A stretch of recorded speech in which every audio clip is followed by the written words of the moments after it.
We're not a forward-thinking country, but we do respond to crises when they happen. And that's the way it's always been, in my perspective.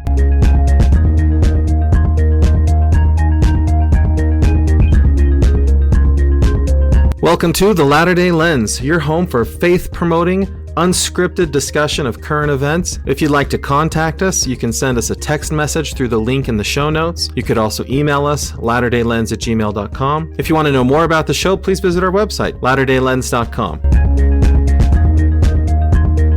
Hey everybody, welcome to The Latter-day Lens. I'm your host, Matt. With me as always is Shawn. And I'm telling you, we've been anticipating, excited, so happy. Levi is back with us again. Yeah.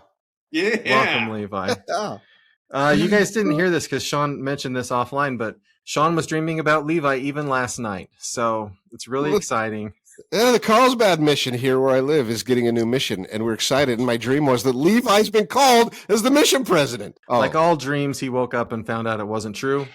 Levi's not doing that. Sorry. Heartbreaking. Listeners, feel free to share your Levi-themed dreams in emails and texts. and actually, we don't even have anything in the mailbag today because I asked people to write about aliens and nobody chose to do that. And so I wonder why. Take that. People came up to me and talked to me about it. People would send me text messages about it, but they didn't write to. No, I'm serious. They're like, "Do you really believe that?" This is what I get from people. "Do you really believe that?" I'm like, "That's not a comment I'm going to read on the show. Do you really believe?" I believe I was honest in expressing my feelings about that. Well, if we're making up people's responses to your alien question, I'm going to make up one and say, people ask me, was that maybe the dumbest Latter-day Lens podcast question of all time? Maybe. Who asked you that? Nobody asked you that. Sure they did. Oh, okay. No, they didn't. No, no. I can answer that if that's what listeners want to know. The answer is no. That was not the stupidest one of all time. Okay. There have been way vote, Matt, for stupidest podcast question of all time. Yeah. Your first 150. It was when I let Sam before the 2024 election talk about why he supported Donald Trump. That was easily the stupidest thing of all time. We should never have let Sam do that because I'm telling you, Sam drops that list of why Trump's so great. He casts his vote for Trump so we can all watch him vote for Trump, and then he leaves the podcast forever. Like that was hands down. Like that was a drop the mic moment that Sam probably wishes he could have back. We'd let you have it back, Sam, but you're not here, so that was the worst. What do you say is the worst, Levi? Oh, I love them all. What was the worst? I don't know. I think they're fantastic. Full disclosure, I haven't actually listened to last week's episode. So I listened to podcasts on a different app, and so they got lost. Like, I don't know, when you guys switched over, they no longer get picked up. So I have to run over to Spotify, an extra step to go find you guys. So I haven't listened to it yet. Wait, they're not. They should be back on that other app. They're not back on your app yet? I use a thing called Pocket Casts. Yeah. It's not showing. Oh, yeah? It should be back on Pocket Casts. Oh, yeah? Okay. I'll check it out. Yeah. There was a problem there, but it should be back on all of them from what I've heard. But if not. Turns out you don't need a higher education to be a good podcast producer. No, you're trying to say the opposite. Turns out, no matter how much of a degree you have, it doesn't make you a good podcast producer. Oh, is that what I meant? Oh, yeah. Oh, okay. That's what I meant, I thought. Yeah, it does turn out that's true. Which probably surprises nobody. There's probably nobody out there that's like, I would love to produce a podcast. If only there was a degree I could get. It would make me good at that. Oh, there's got to be. How can we produce a podcast without a political science PhD? How will we do it? All right, we're going to move to the thought provoker. So first up, Leon Panetta. Now, wait, Levi, you know who Leon Panetta is. I forgot. Did he work in the Bush administration, the Obama administration? Do you remember who Leon Panetta is? My vague memory was that he was defense or CIA or security or CIA under Obama or something. Okay. Yeah, okay. I think let's look him up. We can fact check ourselves. Man, I know who he is. Oh, who is he, Shawn? Shawn already knows. He's the guy that huge nerds would know what administration served under. He's that guy. Okay. Leon Panetta, Levi's helped me out. Leon Panetta was the director of the CIA in the Obama administration, and he may have worked in the Biden administration. Anyhow, he wrote an op-ed in the Wall Street Journal, which is a conservative-leaning newspaper. Their op-ed is typically conservative people. That's why I wanted to be clear. Like, Leon Panetta is a Democrat writing in a Republican-leaning newspaper. Okay. So he says the United States right now is at a critical turning point where it must choose between a national renewal or a steady decline. He argues that both the Republican and Democratic parties have abandoned their duty to govern by choosing partisan fighting over the public good. Panetta points out that while past leaders often worked together to pass major laws and balance the budget, today's politicians are paralyzed by division and extreme views. This lack of cooperation has led to serious problems, including a massive national debt, failing Social Security and Medicare trust funds, and a government that only reacts to crises instead of preventing them. He warns that if leaders do not start putting the country before their political parties, the nation risks following the path of failed empires. So here's a question. Is the United States really at risk of becoming a failed state or a failed empire?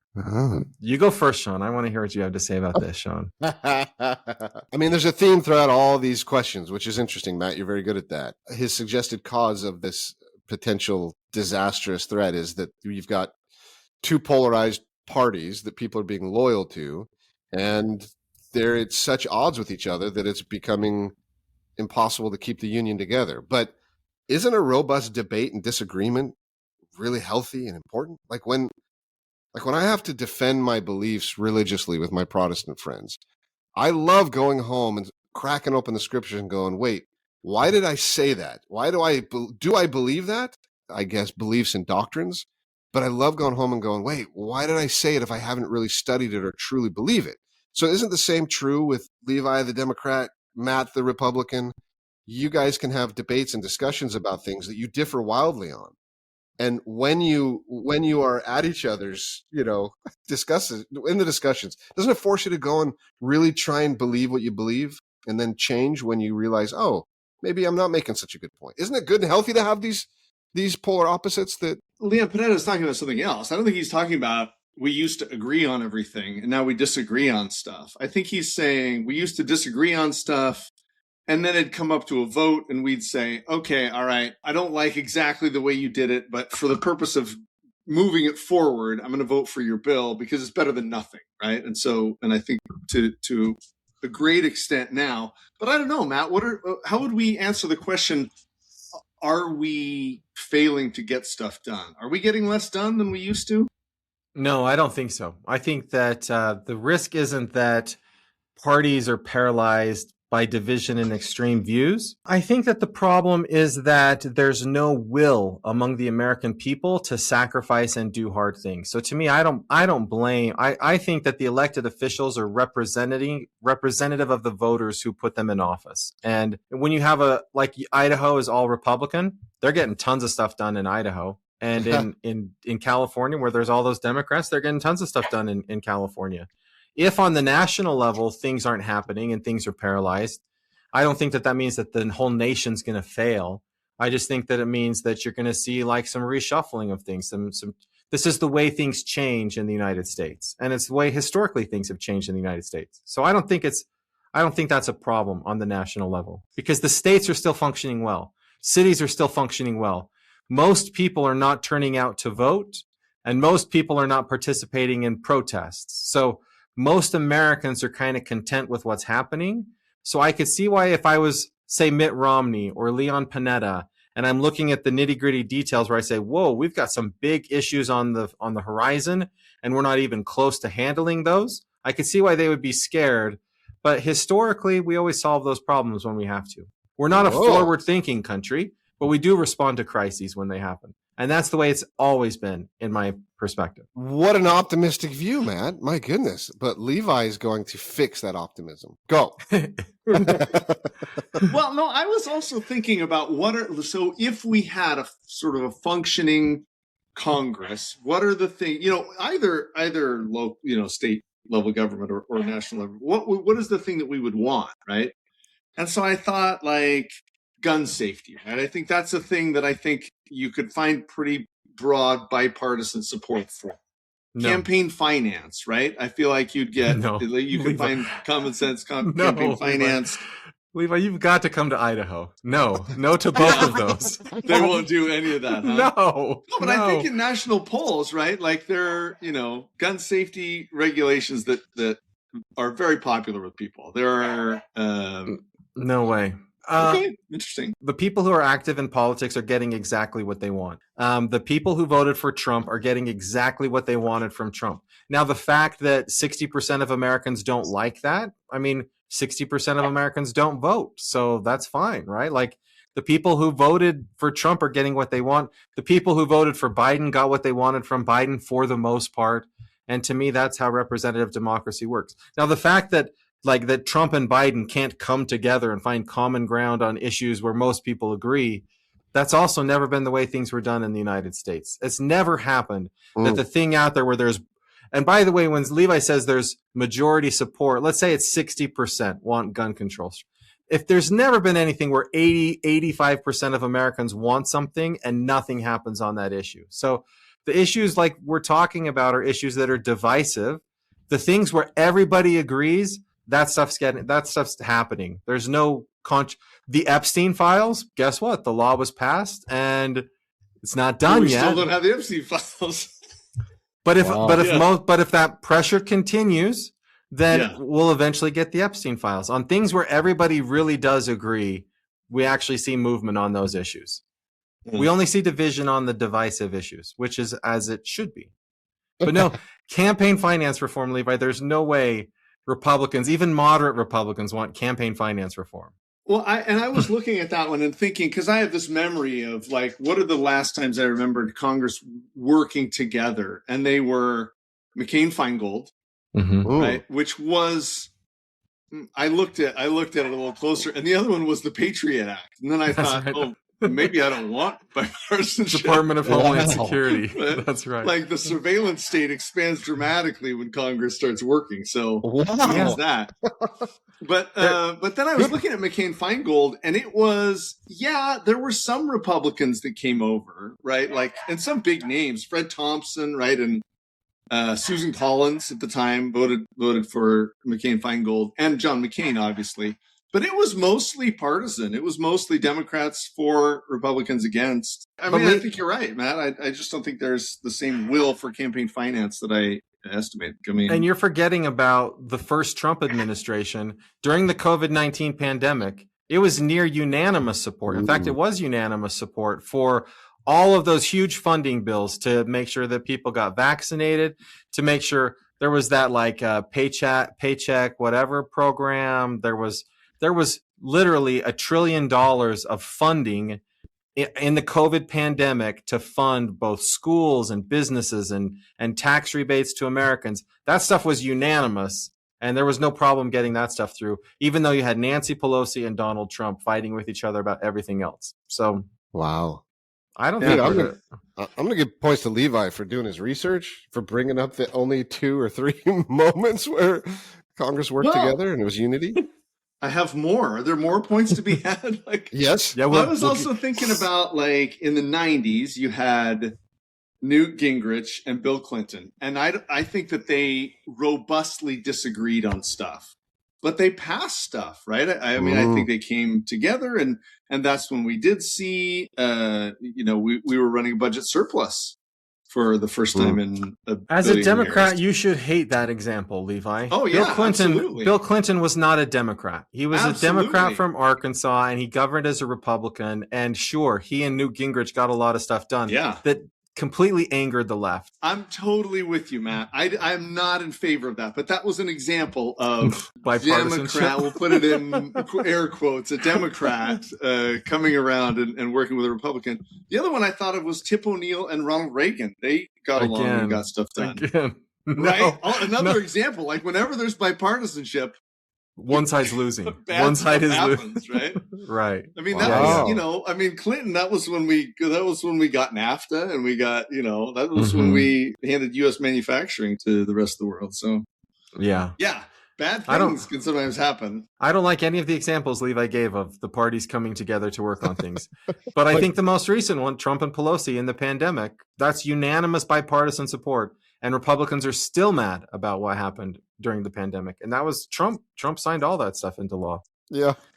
And Republican senators and congressmen voted for it all, right? Yeah. I don't know why Republicans aren't mad at them. Yeah. All right. So next up, Recent research shows that Americans are increasingly unhappy with both major political parties. Like, this isn't super new, but the number is new. I'm going to just read this. So the Republican Party has lost the strong lead it once held regarding the economy and national security. Both parties are now tied on who can best manage the country's prosperity. While Republicans are still slightly preferred for handling international threats, that gap is closing. Most Americans view both parties unfavorably, often disliking the GOP and its leaders and the Democratic Party for its perceived lack of political strength. It used to be that about 30% of Americans were independent, and about 33 or 34 were Democrat, and about 33 or 34 are Republican. But now, 45% of U.S. adults now identify as independents. And the number for Republicans is around 27%, and Democrats is around the same. So the question I have is this now the time for a new party to come in and start representing Americans on the issues that unite us, like the ones Levi mentioned before? Now that most Americans dislike both parties and almost a majority of Americans identify as independent, is it finally the time for a third party or a new party? Levi, you think so? Yeah, I think the Republican Party should abandon MAGA, grab the middle, and be a real party. I think it's ridiculous what happened to that party. Yeah, they kind of kicked me out. I was a really happy Republican for a lot of years, but I feel like they're trying to kick me out. Like, they don't want people like me in their party You and anymore. Mitt Romney, you guys both got shown the door. Yeah. Jeff Flake. But that's not an argument for a third party. That's just saying, come on, dumb Republicans, go back to what Republicanism is. Do you miss, Levi, do you miss the good old Republican Party the way it was? Would you be much happier? I know you the Reagan years. Yeah, do you miss like the traditional Reagan year? I was a Republican then. You were? I voted for George W. Bush twice. Yeah. Oh yeah. So do you miss that? Would you be more inclined for unity and No, well, no, I wouldn't vote for him, but I think it'd make for a healthier country, right? Like I do miss the when Mitt Romney and John McCain were representatives of the Republican Party. Yeah, I miss that. Yeah, that's interesting. That's surprising me to hear you say that, and that's interesting. But Shawn, what do you think? Are you ready for a new party, Shawn, or to remake one of the parties? I mean, the problem is it's never, ever, ever, never, ever, ever, ever, ever worked, right? Teddy Roosevelt, what was his called? The Bull Moose Party. The Bull Moose Party. Now they were the closest, right? They had 27% of the popular vote. Ross Perot in 1992 with his Reform Party. 19% of the popular vote. So those are kind of close, but not even close, right? I mean, who else was there? Ralph Nader had like 2%. Very failed run. Yeah. The one time that a third party candidate won the White House was Abraham Lincoln. The Republican was a third party. He won the White House. He was inaugurated in March, and the Civil War started in April. He was a third party? Yeah. It was the Whigs before that. It was a brand new party, yeah. Ah. Yeah. And the South boycotted the election. So anytime I hear Americans hoping for a new party to emerge, I say, careful what you wish for, because the only time it's ever happened, it led to the Civil War 1 month later. So it's not a kind of thing that just happens lightly in the United States. So the things you mentioned, Shawn, I think are instructive, right? The Bull Moose Party. You had FDR that had the same kind of political leanings as Teddy Roosevelt with the Bull Moose Party. So what did FDR do with that movement that was supporting the Bull Moose Party? He took it and put it in the Democratic Party. And the Democratic Party said, look at all these voters out there. Let's go grab those voters. And one of the reasons that Bill Clinton was such a Republican president in his ideas was because Ross Perot showed there was a big group of voters out there that he could grab if he supported NAFTA and those sorts of things. Wow. So what happens is the parties are strategic. If voters vote their true intentions and don't just vote whatever the parties tell them to do, right, then the parties will adjust and they'll adapt to the voters. The challenge right now is not that the parties are not representing the people. The problem is that the voters are allowing the parties to choose the candidates, and they just vote for whatever candidate happens to be on the ballot when there could be a better candidate out there. That's the problem. Like right now, voters are not supporting third-party candidates. If they did, then the parties would adjust to pull in those voters from the third-party candidates. But Matt, you know why they're not supporting third-party candidates. Why are they not supporting third-party candidates? Because Trump has everybody so convinced that if they don't vote for him, the Democrats are going to destroy America. And the Democrats have everybody so convinced that if they don't vote for them, Trump's going to destroy America. And Americans are just believing that. Levi, how does it feel that Donald Trump read Saul Alinsky's book and just verbatim applies his strategy, rules for radicals, and is now winning with his strategy? How does that make you feel? Yeah, yeah. You really think that Trump read that book? You think Trump read that book? Whether he read it or not, he's applying it to the T, and it's working. Right. He had a pal in the mafia who was a fixer that taught him that rules for radicals isn't just about politics. It started in business for Trump. He just took that he was doing in business and applied it into politics. But he didn't read Saul Alinsky. Okay, but ranked choice voting, Matt, up or down?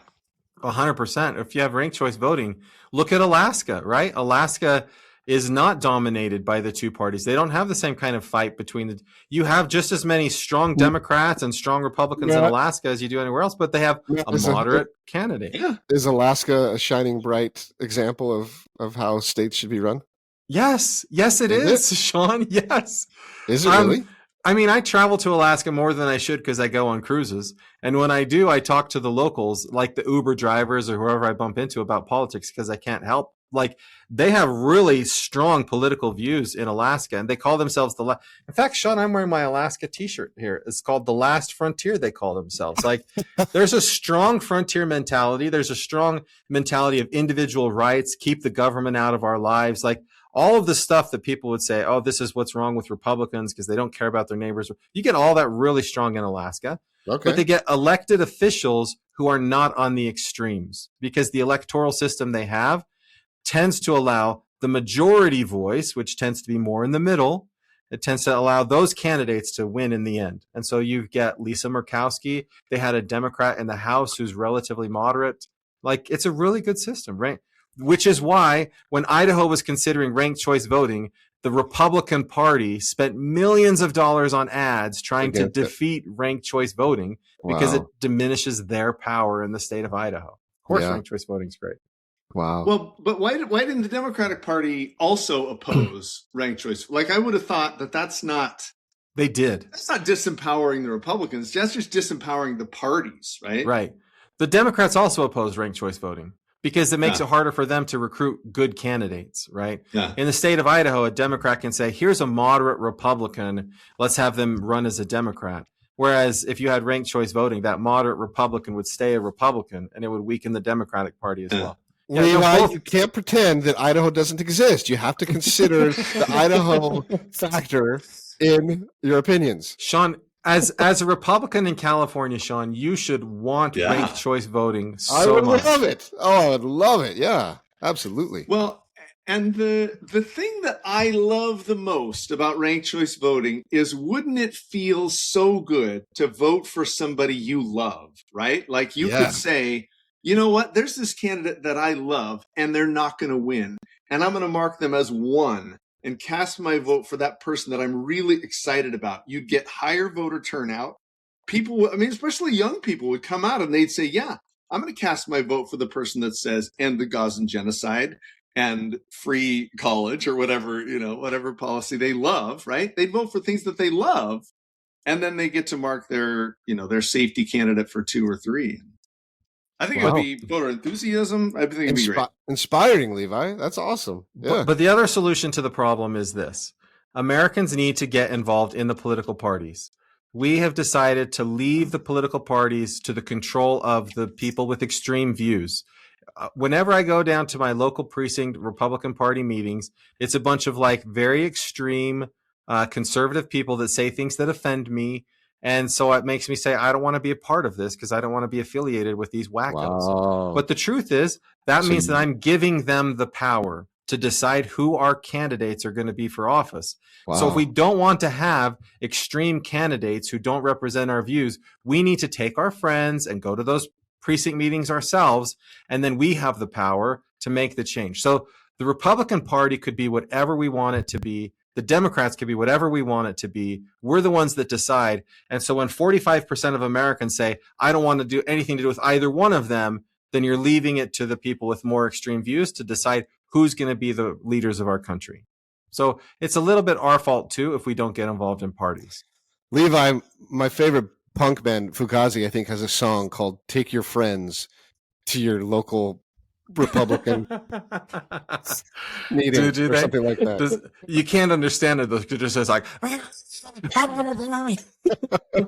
Shawn, I catch my kid, my 15-year-old, listening the other day to Fugazi. I'm like, who told you about Fugazi? He's like, everybody knows Fugazi. Yes, sir. Everybody knows Fugazi, it turns out, Shawn. Awesome. Shawn, my favorite punk band is the Mighty Mighty Crab Joys. Have you heard of the Mighty Crab Joys? You mean the Boss Tones? No, the Crab Joys. Crab Joys? Never heard. You got to watch the movie Superman, Shawn, and then you would know about the Mighty Crab Joys. Oh yeah, you told me about them. That's not a punk band. That's a bubblegum punk band. Okay. Shawn, who gets the points on that one? Shawn, I'm giving you the points on that one because rather than going to the Latter-day Lens on the subject, you just try to make me feel old and weird by going to punk bands on that one. So you get all the points. I'll take Good that. job. The Fugazi Lens. Let's start that podcast. The Fugazi Lens. This reminds me of a Fugazi lyric. Did I tell you, I have a friend who's a political philosopher. He wrote, and it's been published with the great press, a book called The Political Philosophy of Taylor Swift. And like he goes through all political theory, philosophical theory, and uses Taylor Swift songs to explain the various ideas in political philosophy. Dude, Matt, that is just good branding and marketing because people go, what? Taylor Swift has political theories? She's brilliant. Yeah. Smart. But they don't do it with Fugazi. They don't do it with Fugazi. Not yet. Underground. Fugazi's underground. But I do think this is a way to sort of reach people that, like, I think, you come for the Taylor Swift, stay for the political theory. Yeah. Yeah, it's a good idea. So public labor unions, public approval of labor unions in the United States is strong right now. 68% of Americans approve of labor unions. If you compare that to the Supreme Court, which right now is 43% approval, the president, 40% approval, Congress, 16% approval, or the police, this would be local police, is 69%. People seem to really like labor unions, which is interesting because only 15% of Americans even belong to a labor union, or have a family member in a labor union. So the question I have is, even though there's big partisan divisions, right? Democrats clearly love labor unions. Republicans generally don't love unions, although 41% of Republicans do like labor unions. Does this broad favorability of labor unions suggest that they are a force for good in the United States? I think there's an easy answer to this, Matt. Okay, good. The reason it doesn't, in theory, like labor unions principally, they're principled, wonderful, free exchange, people getting together, organizing. Like, I love the concept. I absolutely love the idea of a labor union. We have the power as the workers to get together and organize and put our free agency at play to have some free negotiations with my employer. Absolutely principled, wonderful Latter-day Lens idea. The reason it doesn't work is because it is so incredibly difficult to actually make it work. Practically, it's incredibly difficult to take. Now, here we go, socialists. It's incredibly difficult to take a bunch of individuals who you guys would say, you guys have really common interests. Well, they don't. They're a bunch of individuals. So it's really hard to take a bunch of individuals and find a common interest and not have it turn into the few who are in power apply their interests, their personal interests. It's just so hard to apply that it doesn't. It's better to just surrender to the few implementing I their said vision. they're great, dude. I said they're great. I love unions. I'm saying, yeah, in theory, it's wonderful, it's amazing, it's principled, but in practical application, it's so hard to apply that they just fail at it, and that's why so few people are a part of them. Well, so I was on a cruise. No what? shock. And I was having breakfast next to this guy, and he is from Ohio, and he is a trucker for Chrysler. And so, we were just chatting about life as working at both for an auto manufacturer in the United States, but then we got into the discussion of unions. And he was telling me how he hates unions because because the union makes it so that he has to work harder, that these young people come in, they don't work very hard, they're lazy, and the union protects them when they do wrong things. And so he feels like the union is terrible and unfair because he's working hard, but all these other people are getting benefits that aren't working hard, and the union protects them. But what he also fails to recognize is he has a pension. Shawn, do you have a pension where you work? No. Yeah, most Americans. I do. I've got my own pension. Yeah, You have your own pension. That's right. I created my own retirement program. That's correct. Yes. So he has a pension. He has health insurance benefits from the moment he retires till the day he dies. He will have full health care for the rest of his life. Most people don't get that. He has he was on a vacation on a cruise. He's able to take all kinds of vacation time. So on the one hand, I feel like union workers, people in the union, they caricature the union by the worst representatives of the union, the worst people in the union, and they fail to recognize everything that the union's giving them that they wouldn't have. Because I said to him, well, why don't you leave the union and go work on your own? And then he told me, well, because then I'd have this and this and this and this. He could be an independent trucker. He doesn't need to work for the union, but he chooses the union job because he does get a higher wage than everyone else. He does get all of these other benefits. So it's interesting when we think about unions, because there is the bad stuff of the unions, but overall it's a net positive. Even for the people who hate the unions, they still choose union over non-union. Well, but so before we hear Levi's take and learn, why are so few people then part of a union if it works so well? Because the union wants to keep people out. What? because it's not in a union's interest to let. Yeah, there we go. The management that's right. wants to stop unions. Yeah, right. The Bezos doesn't want a union at Amazon. Oh, right? You just think that the Starbucks doesn't want unions. You think the founders and the owners are winning the battle? Yeah, right. Yeah. Walmart doesn't want unionized workers. Elon Musk doesn't want a union at Tesla, right? Pick any corporation out there. They would prefer to not have union workers. And they make arguments like the ones that you're making, Shawn, to people who are voting whether or not to have a union, or they make threats, which are often illegal threats, that if you unionize, then we're going to retaliate in these ways. And so people say, well, is a union really going to benefit me, or is it just going to benefit these lazy people who don't want to work? But Matt, that was always the case. I think management always didn't want unions. Why are they more successful now? I mean, they used to good question. Shoot people for joining a union. How did they get so good at tamping down unions? Well, so it's the opposite of right to work, right? There was, in the 1930s, 1940s, laws were passed state by state that made it easier for people to unionize and offered them protections.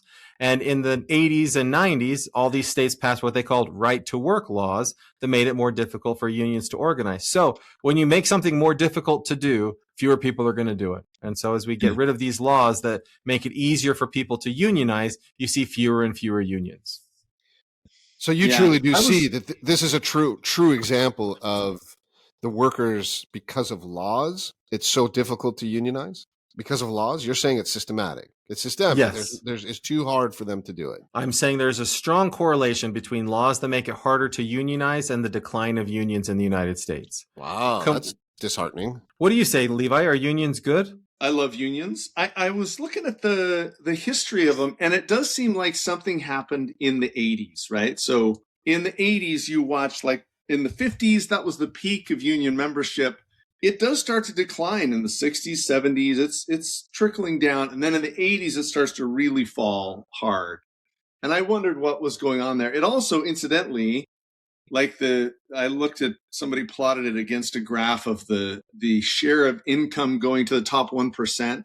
And that hits a trough in the 70s and goes nuts in the 80s. It was, like 4% in the 70s, and then 15% by the time Reagan left, and just keeps marching up from there. So you're saying the decline of unions is correlated with the rise in the gap between rich and poor, earners and the top income earners. Yeah. Yeah. And that's just a historic correlation. Like maybe that's not a causal. I think it's worth considering. There are lots of other things that are in play, right? So when unions first started, unions would provide health insurance to the union members, which is why they have continuing health insurance after they. And so early on, workers would join unions because it was a way to get health insurance.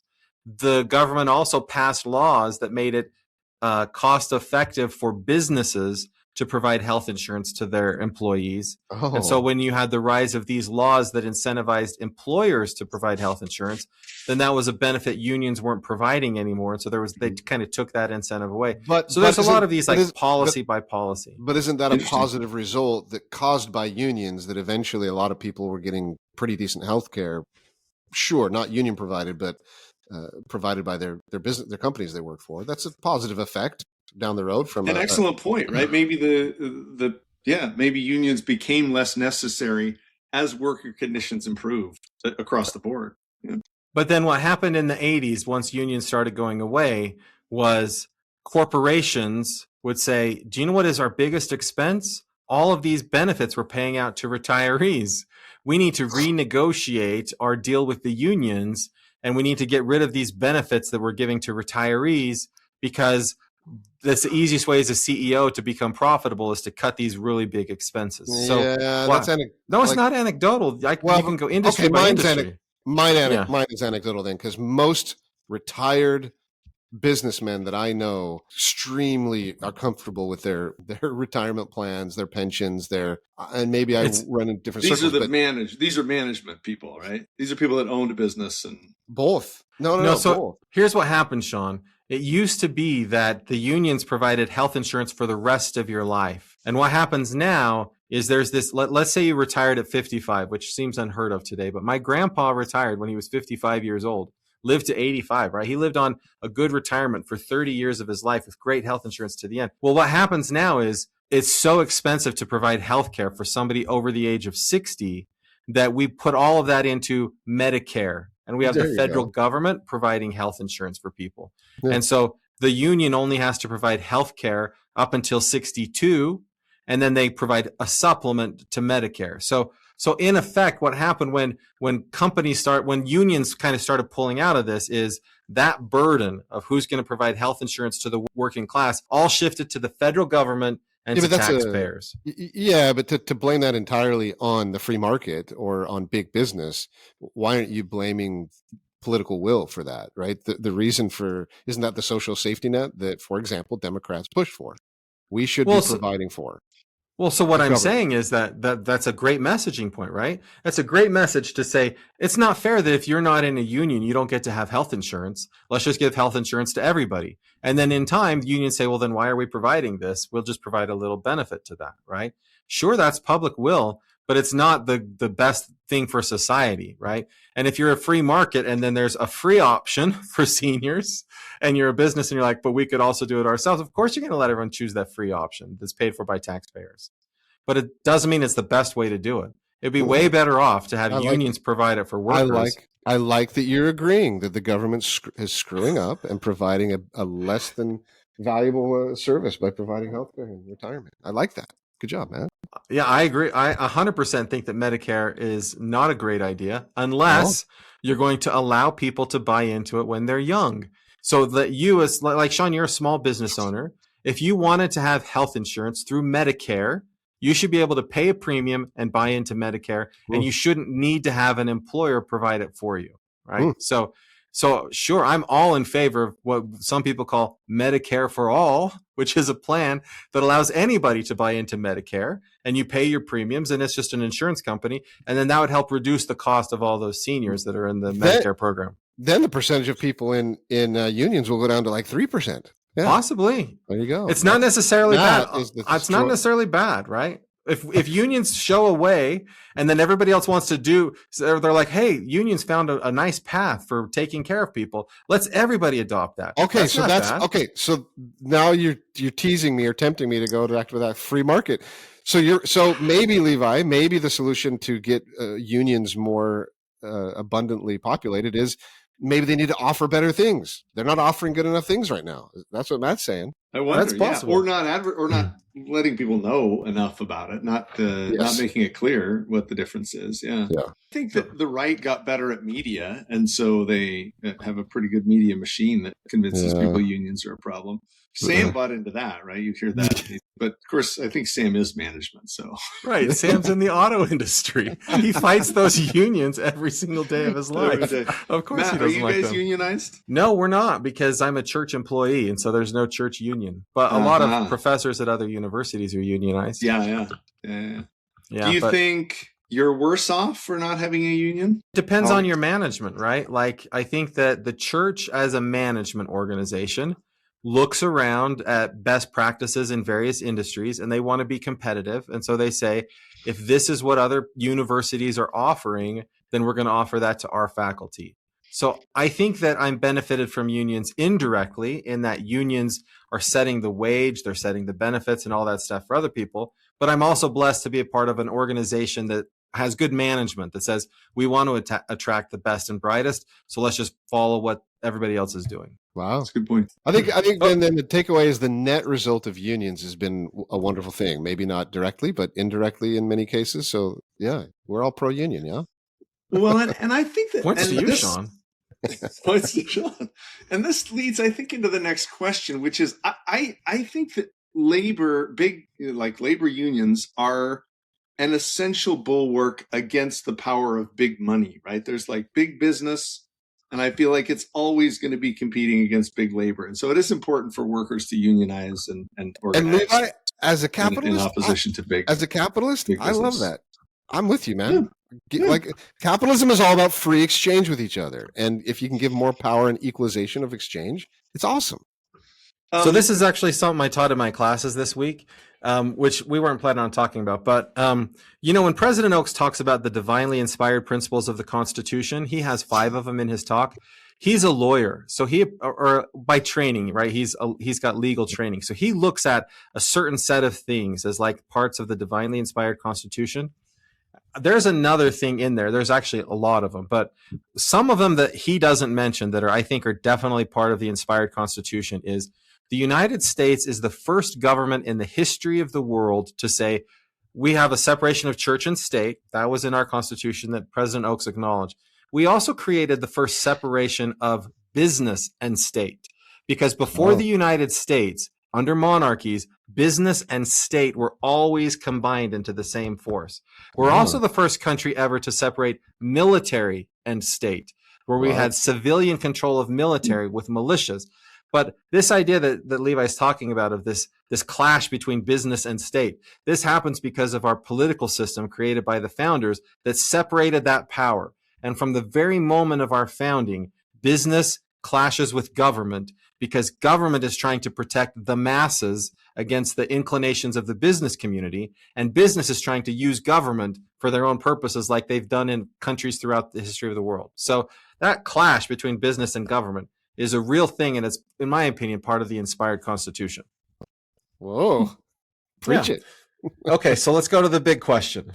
I love talking to Shawn about socialism, especially when Levi's on the podcast. So this is why we're not talking aliens this week, folks, because so I put a link in the show notes. There's a great infographic at The Economist that gives you a history of liberalism in terms of like political thought, like what liberalism is. Hang on though, can we just for clarifying terms, is there a difference between the modern usage of the word liberal, conservative, liberal, and liberalism?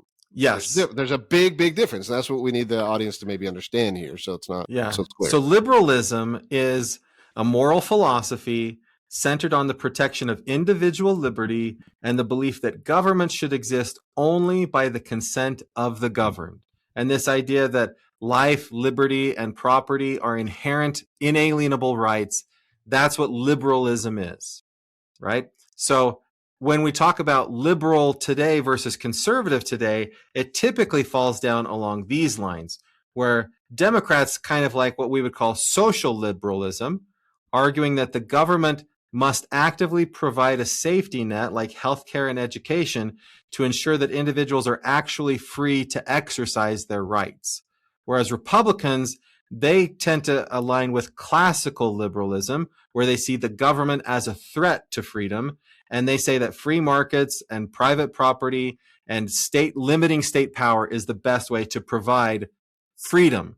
So it's not like both conservatives and liberals in the United States are advancing these ideas of liberalism. They just have different ways of defining how you create freedom of like conscience and protect people from the state and things like that.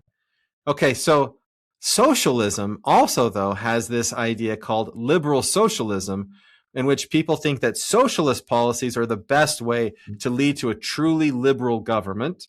They say that individual liberty is impossible if a person is trapped in material necessity or poverty. So by lifting people up economically, you allow them to actually express and exercise the freedom that's innate in human nature. So my question is, if Jesus were on earth today, which of these views, we've got social liberalism, classical liberalism, or liberal socialism, of those three, which would Jesus endorse if he were here today? Matt thinks he's so clever, Levi. He thinks he's so clever to pose a question in the way that well, it has to be the latter-day lens, right? And that's the latter-day lens is like what Jesus would do, right? Of those philosophies. Yeah, because I'm going to tell you right, is the problem. Right? I'm going to say that Jesus would be a liberal socialist. That's my argument. Jesus would advocate for liberal socialism. Which so again, I can go later. No. Go ahead. Start.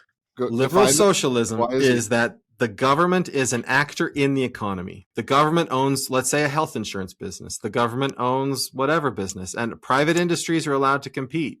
But the government takes whatever money it earns from its enterprises and lifts the people in poverty up to a sufficient level so that they can exercise their rights. That's liberal socialism. I mean, I like that you think in terms of, you do think that the second coming is tomorrow. And so I like that you think in terms of, okay, what will our society look like? How will God govern? How will Jesus govern? I like that you think in terms of that. I should think more of that. So this is your solution? This is how you think God will govern? I think that if I look at all the scriptures, everything in the standard works, everything that's been canonized, and I say, what is Jesus telling me I should support in terms of a political philosophy? I feel like Jesus wants me to be a liberal socialist. Not a Democrat who's in favor of social liberalism, or a Republican who wants that classical liberalism. Jesus wants me to support the government control of industries in the economy, or at least competition with other industries in the economy. Well, and Shawn, I imagine you say he's a classical liberalist, right?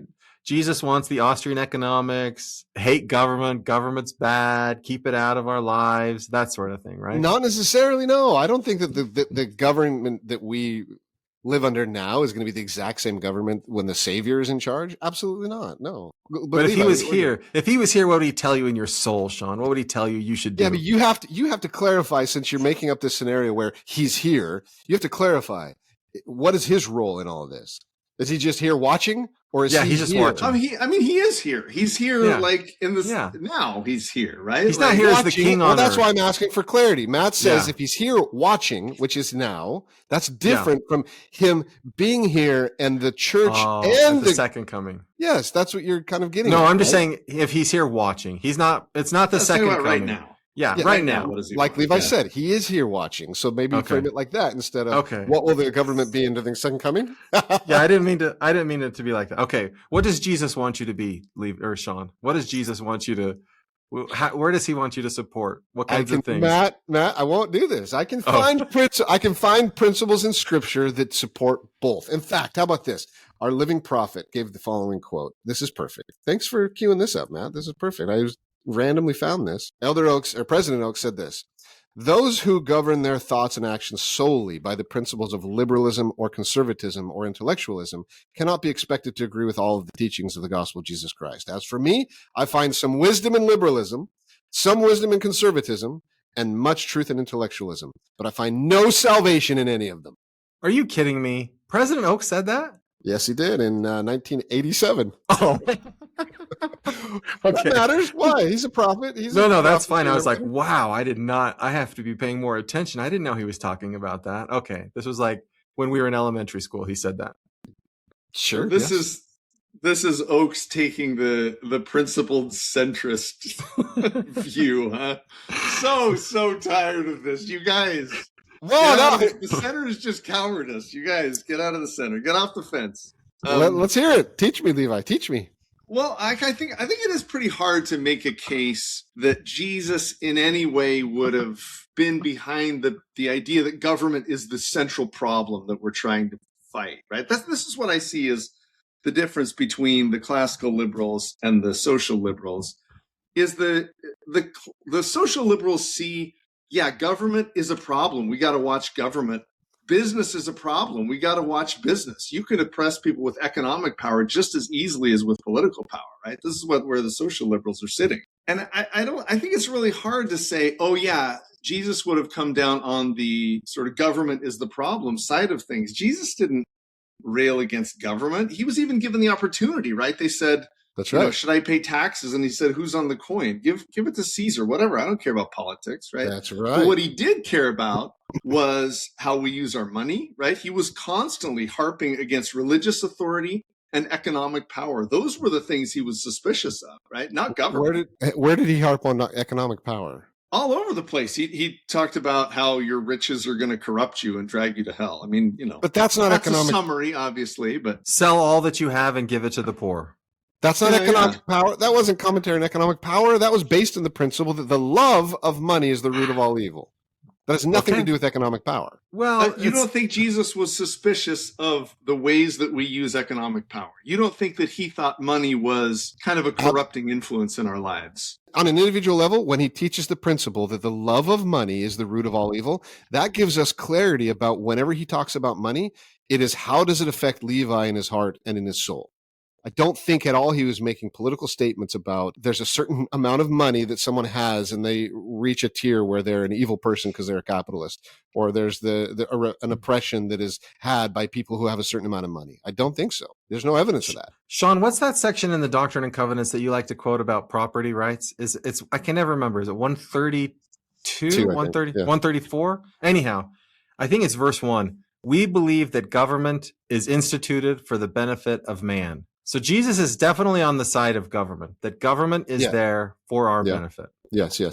So then classical liberalism is kind of hard to endorse because they're so suspicious of government. If you see government as the bad guy, how do you reconcile that with Jesus saying government is there for the benefit of man? Okay, classical liberalism is kind of tough to justify in that sense. Go to the next verse. We believe that no government can exist. Okay, first verse says you need government. Second verse says, but the government can't exist except laws are framed that will secure individual the free exercise of conscience, the right and control of property, and the protection of life. That's still social liberalism. Yeah, I mean, I Democrats still want that. What agency means here, Shawn? Like, I think you can expand agency by redistributing wealth, right?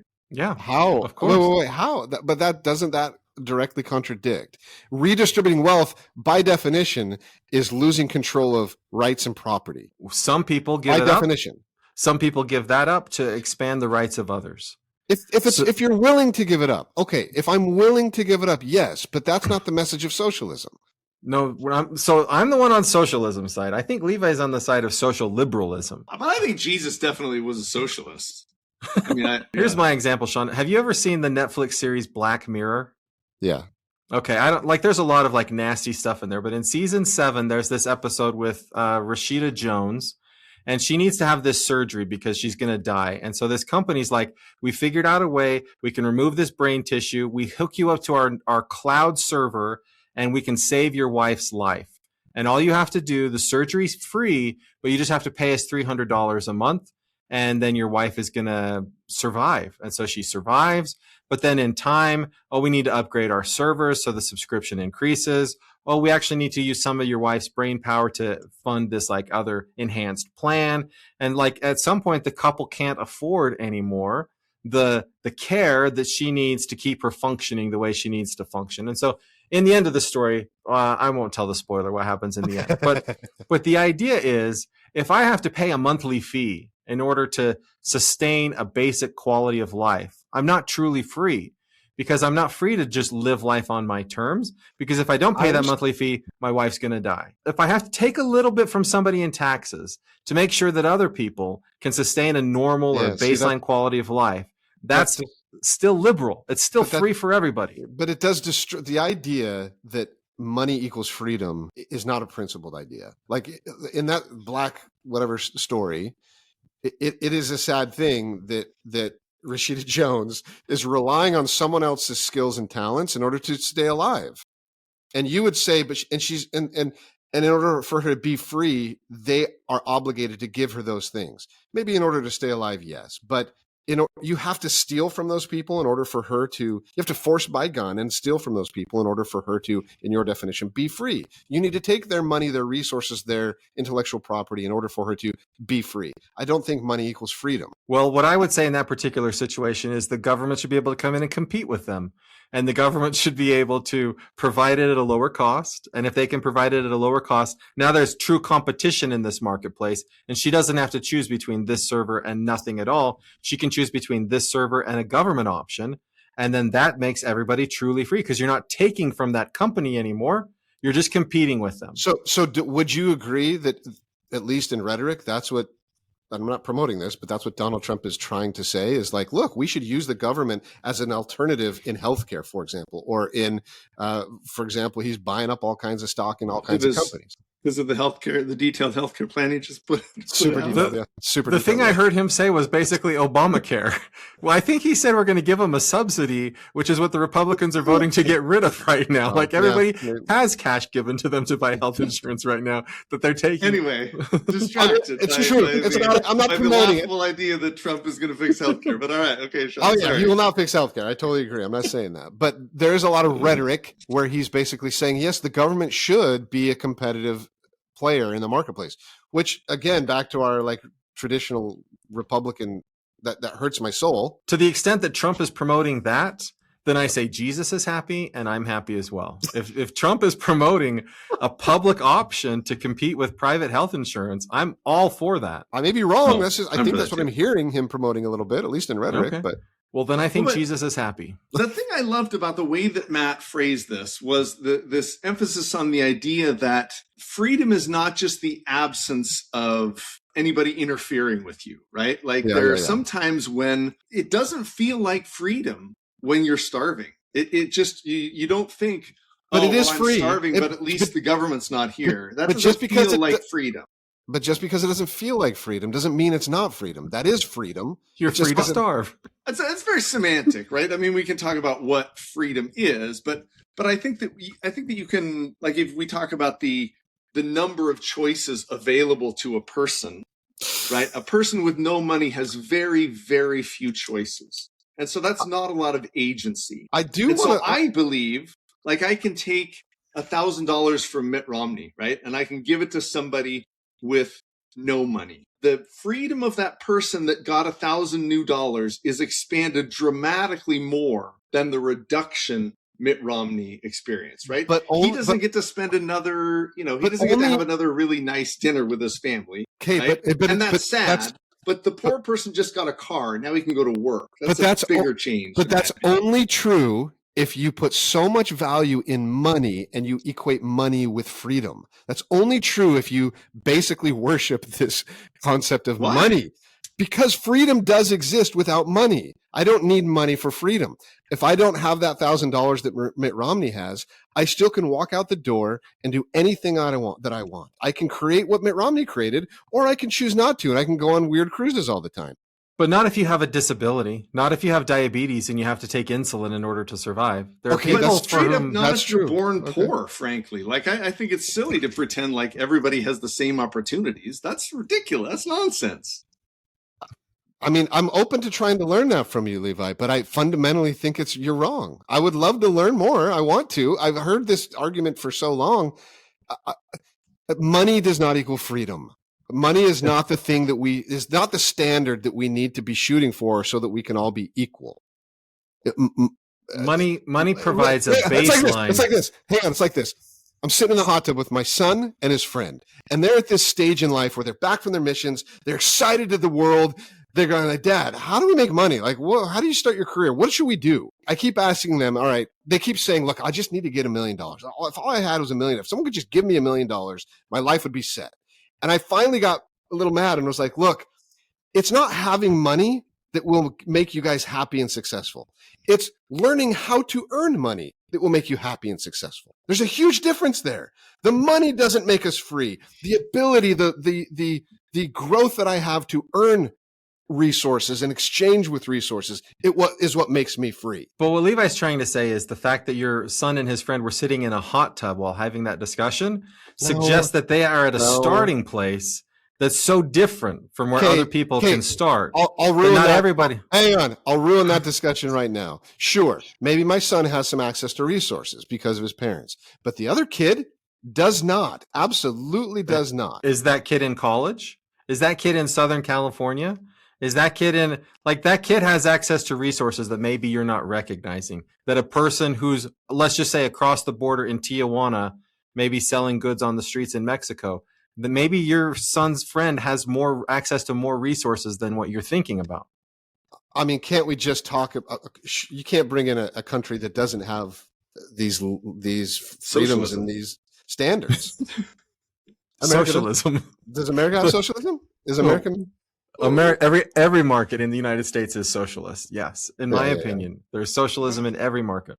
Yeah. But I suspect that the socialist programs of the People's Gay Public of California, of Republifornia, whatever that is, whatever Jack Donaghy calls it. We call it Californication. That's what we call it in Idaho. Yeah, but don't Californicate Idaho. You know, I think there's a lot to be said for the things that California provides, the socialist programs, like it's a great point. Public education, like CHIP. He's probably his health insurance is probably state health insurance. And full disclosure, to be fair, yeah, he does go to the free Palomar College, which is absolutely free for any local resident. So great point. Yep, that's a good point. Yeah. That's all Levi's saying. Levi's saying that there are people that are of a low station in life that $1,000 would make a huge difference, which is why you have those micro loans, right? Where people get $1,000. Of course, any amount of money is going to make a huge difference in anyone's life, of course. But if you teach people that they have no power and no freedom unless they have Mitt Romney's $1,000, you are damaging them. You are hurting them. If you teach people that they have no power to improve their lives and get themselves out of poverty unless someone gives them money, you are taking away a confidence and a valuable life skill. Instead, we need to teach people. Nobody does that, Shawn. That's not true at all. That's not true at all. Your message, your central message Matt doesn't do that. But Matt teaches Karl Marx, for heaven's sake. He assigns people to read. Karl Marx. What does he do? The pre-capitalist economic foundation. I don't know what you guys read over there. The Goethe program. But yeah, the critique of the Goethe program. It's really dense. It's really hard to read. And Matt, is one of the tenets of that program that you cannot succeed unless you're born rich? Is that one of the tenets of your program? No, of course I don't teach people that you have to. So then stop preaching. But that's what Marx says, right, Matt? That is what Marx says. No, that's it's right. not. Karl Marx doesn't take a position on that particular issue. I've read the Communist Manifesto many, many times by Karl Marx, and his clear message is that there's the proletariat and the bourgeoisie, and we must take from that one to give to the others because the others can't get it themselves. That's not what he's saying. Message. No, that's not what he's saying. I've read the Communist Manifesto. That's what it says. He's saying that when the proletariat owns the means of production, then everything else in society will change. Yeah. He says you can expand your freedom, and how do you gain control? How do you gain the means of your own production? Not your own. No, it doesn't say your own. How do you gain control of the means of production? How do you do it? He says you are the one producing. You should own the means that you use to produce it. Yeah. And I should own the means of your production is what he said. Well, Shawn, if you read the Communist Manifesto that ends, proletariat of the world unite, you have nothing to lose but your chains, you have to recognize that he's writing to a specific audience trying to ignite a communist revolution. So yes, in that particular writing, of course he's going to advocate for revolutionary takeover of the means of production. But that's not what he teaches is like the ideal way to live in society. He just thought that was necessary. It's like if I said like, Donald Trump said, get out and vote. And so Trump's saying like, the only way you can do things is by voting. Now, Trump doesn't think the only way to do things is by voting, but if you're reading his get out the vote message, then of course that's what he's going to say in the get out the vote message. When you read the revolutionary propaganda pamphlet, then of course that's what it's going to sound like. But that's not his broad philosophy, although it's in there in spots. Levi, and he definitely did say that you will have more power. You will expand your opportunities, workers, if you unite and own the means of production. The capitalists. Yeah, if you own the means of production. Which, by the way, Shawn says the same. So grab your guns and let's go take the means of production from those who have the production, and let's have that freedom. Well, that was the Russian way, right? Is violence. The violence began long before Karl Marx showed up. I just want to point out, Shawn, that you too agree that a worker will be more profitable and more free if they own their own company than if they're working for somebody else. Yeah, but not by force. Okay. It can't be by force. There's no freedom. So you're halfway. By force is what Marx was saying. He's saying you are experiencing force and violence right now. Yeah, but he's wrong. Capitalists don't control because they're more moral. They control because the cops help them control. That's what Marx was saying. Right, but I think in a free market, he's dead wrong, right? I love the idea that I can be, I'm not the smartest dude in the world, but I know how to work hard. I try to work hard. And I love the idea that I can go from nothing and I can go and improve my life and I can have, because the freedoms exist in my society, I can earn. Whereas some other people were given, inherited or have, there's freedom in that sense. Part of the reason you have those freedoms in our society, Shawn, is because the Marxist critique of capitalism in the not free societies of Germany and other European countries, they adopted those reforms to make it more free for workers in our society. So I don't think that if Karl Marx were here today, he would say, rise up and revolt. The only way to do it is through revolution. But that might have been true in Germany in 1848. I don't believe you whatsoever. In order to make America a Marxist standard, the first 10 pages of his Communist Manifesto would apply. You need to have control of the means of production. He might have adjusted. Well, no, but Marx would say, you guys have lots of control of means of production. I was just thinking about why am I not part of a union? Well, my company gives me stock. Like I'm management. I own stuff, right? Like my company has adopted, they said, let's see, we could either be overthrown in a Soviet revolution, or we can start giving workers some more control over their systems and factories. And they did. We've made a lot of progress in empowering workers. And so Marx would be very pleased with the direction we've headed, I think. In fact, Wall Street is Karl Marx's dream, right? Where the public owns the means of production. And who owns Amazon and who owns Walmart and who owns all those companies? They're publicly traded companies owned by the workers. Own them in their 401ks. Yeah. I'm willing to throw away the first 15 pages of the Communist Manifesto to learn this principle. I am willing to do that. All I'm saying is that Jesus would be a socialist today. He wants us to use socialism to advance liberalism around the world, which I know is hard for people to understand, but I think that's a good path for us to follow. I'm open. I want to learn. Whole text of your you put the whole text in the show notes, right? Because it's really worth reading. Yeah. The summaries that Matt wrote are awesome, listener. Yeah. All right, I'll include them. Very good. Hey, you guys, thanks so much for joining us. Listener, let us know what you think. We'll talk to you again next week. It's always sad to say goodbye, but we hope you'll join us again next week. New episodes drop each Wednesday. In the meantime, subscribe to the podcast, give us a like, and visit our website for past episodes. You can comment on the show at realmormonism@gmail.com. Thank you for making us one of the most listened to podcasts. We love our listeners.